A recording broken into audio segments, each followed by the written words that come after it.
Assalamualaikum warahmatullahi wabarakatuh dan salam sejahtera. Selamat datang ke Sembang Podcast by TV PSS Smudi. Pada episod pertama ini, kita akan lebih mengenali tentang Smudi, sebuah institusi pendidikan yang komited dalam melahirkan pelajaran cemerlang dari aspek akademik, sahsiah dan kepimpinan. Bersama kita pada hari ini, Ustaz Wan Azli bin Wan Ibrahim, dalam kanan pentadbiran Smudi. Ya. Terima kasih Ustaz bersama kita pada Terima hari ini. kasih kembali. Ustaz sihat? Sehat, Alhamdulillah. Alhamdulillah. Macam mana? Sihat, Alhamdulillah. Alhamdulillah. Okay Ustaz. Ustaz boleh ceritakan sedikit macam mana penubuhan Smudi dan bagaimana sekolah ini berkembang sehingga hari ini. Okey, Assalamualaikum warahmatullahi wabarakatuh. Salam. Terlebih dahulu Ustaz Ani mengucapkan berbanyak-banyak terima kasih kepada TV PSS Smudi kerana sudi menjemput Ustaz bersama-sama dalam program pada pagi ini. Jadi sebagaimana kita tahu, SMA Darul Iman ini terletak di sebuah kampung di dalam daerah Bacok, iaitu di Kampung Peris Lalang. Kalau nak sedap sikit kita panggil Kampung Peris Island. Jadi sejarah penubuhan SMA Darul Iman ini bermula pada tahun 1978 hasil cetusan idea Al-Fadhil Ustaz Abdul Wahab bin Abdul Latif. Dan dia merupakan pengetua yang pertama SMA Darul Iman ini, sebabnya dia itulah yang memberi idea untuk menubuhkan SMA Darul Iman. Sebabnya di SMA Darul Iman ni belum ada lagi, di Peris Lalang ni belum ada lagi sekolah agama.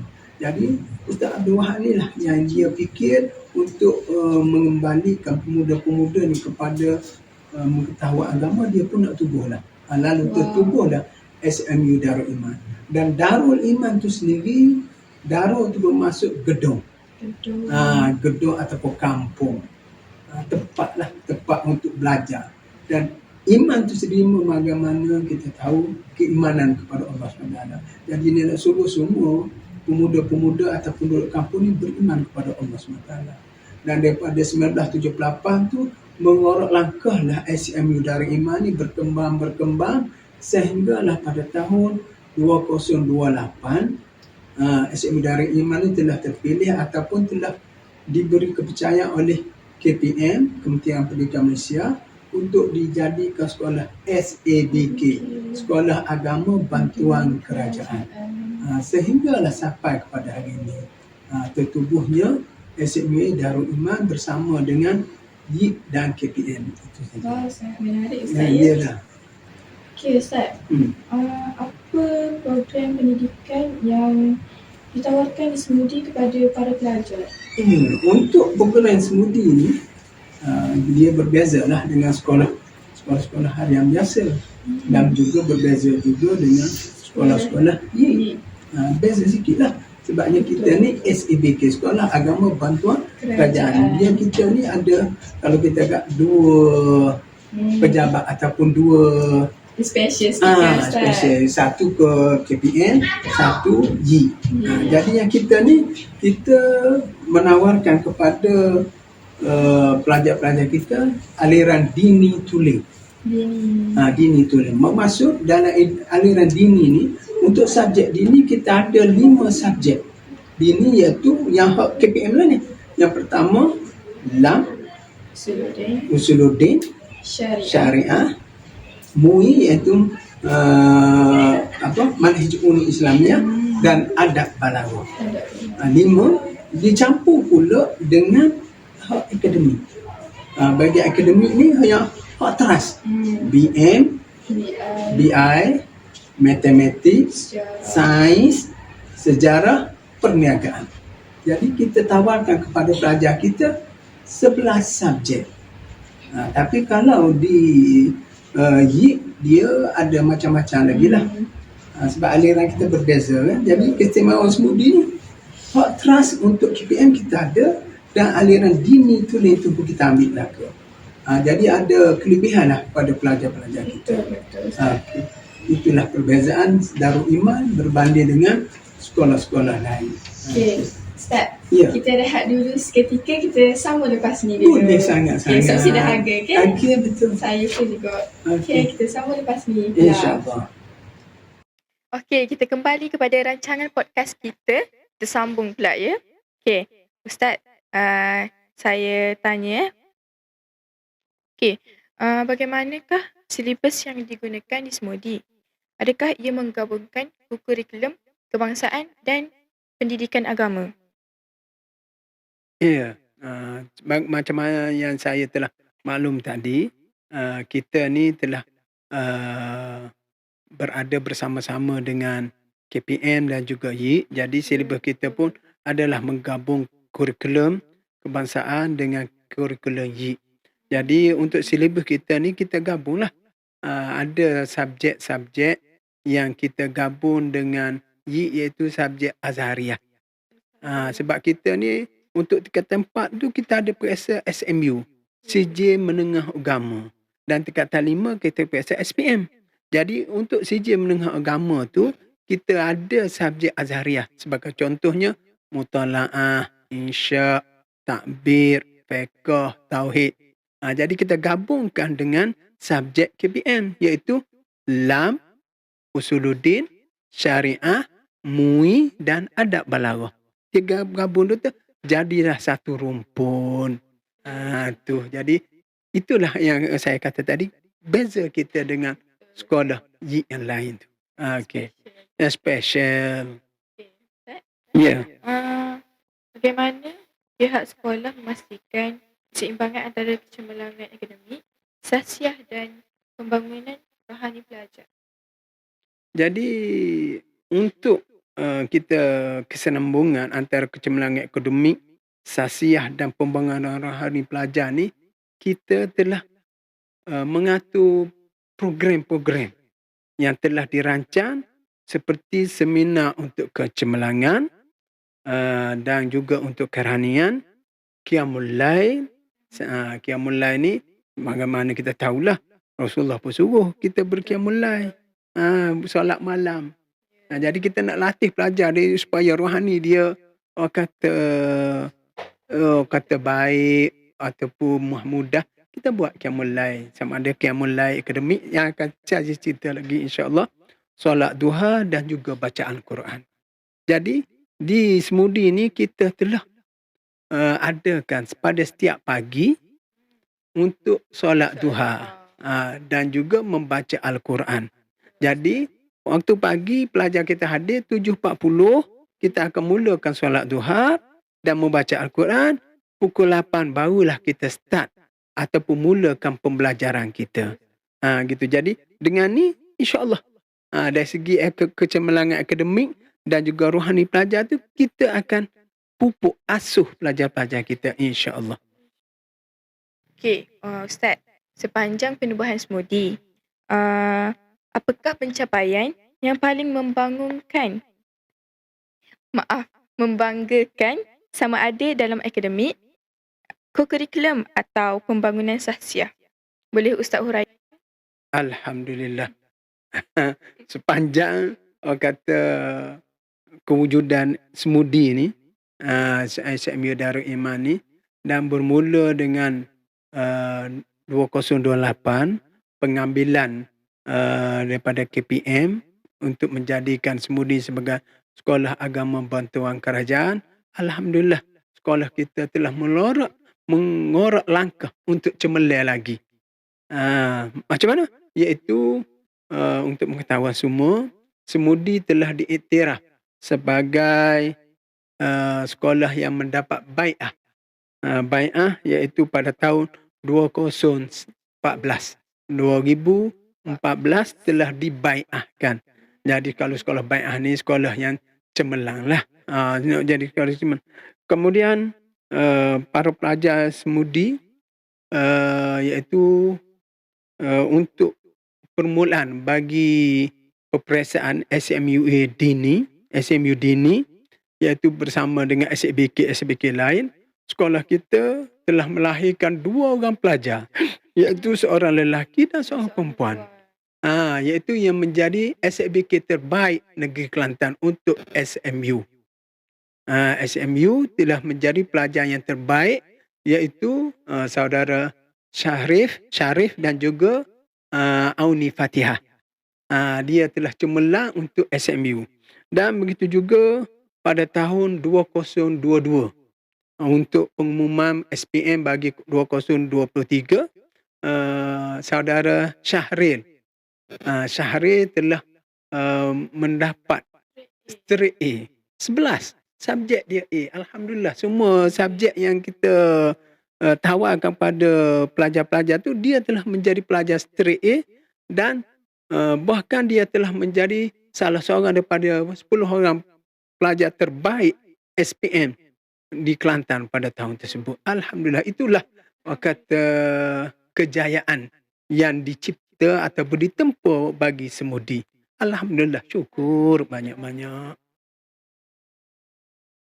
Pada pandangan Ustaz, apakah faktor yang menyumbang kepada kejayaan-kejayaan tersebut yang Ustaz nyatakan tadi? Ya, kalau Ustaz, kalau bagi Ustaz lah, kejayaan yang cemerlang yang dicipta oleh pelajar-pelajar ini adalah melalui program-program yang kita atur. Sebagai contohnya Qiyamul Lail Akademik, solat duha, lepas tu membaca Al-Quran. Sebab apa? Apabila kita adakan program-program ini, pelajar-pelajar kita insya-Allah jadi hati mereka lembut. Hati mereka akan tenang, mudah untuk diasuh, mudah untuk dididik. Bahkan untuk Qiyamul Lail Akademik ni, kita suruh pelajar-pelajar kita yang menjadi imam. Jadi dengan itu melatih mereka untuk kepimpinan. Jadi dengan tu insya-Allah pelajar-pelajar kita akan lembut hati, lebih lagi orang kata untuk berdaya saing, untuk orang kata bersaing dengan pelajar-pelajar lain untuk cemerlang. Bukan setakat dunia, akhirat juga. Itu yang kita nak kan, sebenarnya. Betul. Ya. Saya setuju. Ya. Menariklah perkongsian Ustaz tadi kan. Ya. Okey. Kita rehat sekejap. Kita sambung sebentar lagi. Kita pun penat juga kan. Lepas tu nak makan pula kan ni? Tadi minum ni kita nak makan pula. Okey. Okey, kita sambung lagi rancangan kita pada hari ini, podcast by TV PSS Mudi. Okey Ustaz, boleh tak Ustaz kongsi serba sedikit mengenai program kecemerlangan akademik yang dilaksanakan oleh pihak sekolah bagi membantu pelajar mencapai keputusan yang terbaik? Okey, terima kasih Husna di atas soalan tersebut. Jadi untuk pengetahuan semua, antara program yang kita telah adakan di Semudi ni untuk membantu pelajar untuk mencapai keputusan yang terbaik, cemerlang, antaranya salah satunya ialah Anugerah Pengetua. Program Anugerah Pengetua yang telah kita adakan pada 21 bulan 6 2026 baru ni, sebagai motivate kepada pelajar-pelajar untuk terus cemerlang. Jadi pada program tersebut, kita telah memberi CJ penghargaan kepada pelajar-pelajar yang telah mendapat kecemerlangan mereka semasa peperiksaan PPT, peperiksaan pertengahan tahun. Dan selepas ni pun kita akan buat supaya pelajar-pelajar lain yang tengok rakan-rakan dia tu mendapat CJ penghargaan, maka mereka pun bersungguh-sungguhlah untuk belajar lepas ni. Itu satu antaranya. Yang kedua iaitu program yang kita buat iaitu RNR. Rawat dan recharge. Rawat maksudnya kita pulihkan balik. Lepas tu kita rechargekan, beri tenaga kepada pelajar, iaitu selepas peperiksaan PPT dan percubaan kita buat rawat dan recharge. Kita berjumpa dengan para pelajar beserta dengan mak ayah dia, nak beritahu kekuatan, kelemahan dan juga lagu mana cara nak naik kembali semangat pelajar-pelajar kita, supaya dia boleh belajar dengan bersungguh-sungguh lagi supaya terus cemerlang insya-Allah. Dan antara lain lagi iaitu kita telah buat kelas tambahan. Kelas tambahan kita buat ni awal lagi. Kita buat selepas waktu sekolah, kita buat kelas tambahan. Bahkan hujung minggu pun kita ada kelas tambahan untuk pelajar-pelajar kita ni. Dan seterusnya program yang kita buat sebagaimana yang telah maklum iaitu Qiyamul Lail Akademik. Qiyamul Lail Akademik ni lain sikit, iaitu kita ambil semua pelajar-pelajar yang akan menduduki peperiksaan SPM dan SMU. Jadi apabila kita panggil dia mari ke sekolah, kita akan latih dia. Kita akan didik dia untuk kecemerlangan mereka, sama ada kita buat jawab soalan ke, ataupun kita buat study group ke apa buat dia. Lepas tu malam tu kita akan berqiyamul lail bersama-sama dengan mereka, insya-Allah. Nak latih dari segi rohani dan jasmani. Dan antara lain lagi kita ada menggunakan modul Al-Kalam untuk pelajar-pelajar kita, program modul Al-Kalam untuk pelajar-pelajar jawab. Jadi dengan program yang kita buat ni, insya-Allah pelajar-pelajar kita akan terus cemerlang di masa hadapan, dan untuk tahun ni khususnya amnya pada masa akan datang, insya-Allah. Itu. Ya. Soalan yang terakhir, Habis dah. Ya. Okay. Apakah harapan pihak sekolah terhadap pelajar semudi pada masa hadapan? Jadi harapan pihak sekolah yang ini semudi bagi pelajar-pelajar, bukan setakat pelajar-pelajar, kepada semua ibu bapa, masyarakat di sekitar berislalan ni agar bersama-sama dengan kita melalui program-program yang kita buat, sama ada program melibatkan PIBG kita, iaitu Mesyuarat Agung PIBG juga, Mesyuarat Mualaf AJK, dan juga program gotong royong yang kita buat bersama-sama, dan dialog prestasi bersama ibu bapa yang kita buat tu, juga hari sukan sekolah yang kita buat. Mudah-mudahan dengan program-program ni, ibu bapa, masyarakat setempat, komuniti bersama-sama dengan pelajar berganding bahu bersama-sama nak melonjakkan kecemerlangan SMUA Darul Iman. Biar terbukti bukan setakat di daerah Bacok kita ni, bahkan di Kelantan kita, hinggalah di Malaysia, insya-Allah cemerlang semudi. Kita beriringan, berganding bahu bersama-sama untuk melonjakkan kecemerlangan SMUA Darul Iman, bukan setakat baik dari segi akademik, tapi dari segi sahsiah rohani pelajar-pelajar kita cemerlang belaka untuk dunia dan akhirat, insya-Allah. Itulah yang kita nak, harapan kita. Itulah Husna. Ya. Terima kasih kepada tetamu kita, Ustaz, atas perkongsian yang sangat bermanfaat. Semoga perkongsian ini dapat memberikan gambaran yang lebih jelas tentang keistimewaan semudi kepada para pendengar. Jangan lupa untuk terus mengikuti Sembang Podcast by TV PXS Semudi untuk pelbagai lagi perkongsian menarik. Saya Husna selaku hos mengucapkan terima kasih kerana bersama kami. Assalamualaikum warahmatullahi wabarakatuh, dan jumpa lagi pada episod yang akan datang. InsyaAllah jumpa lagi. Ustaz. Terima kasih.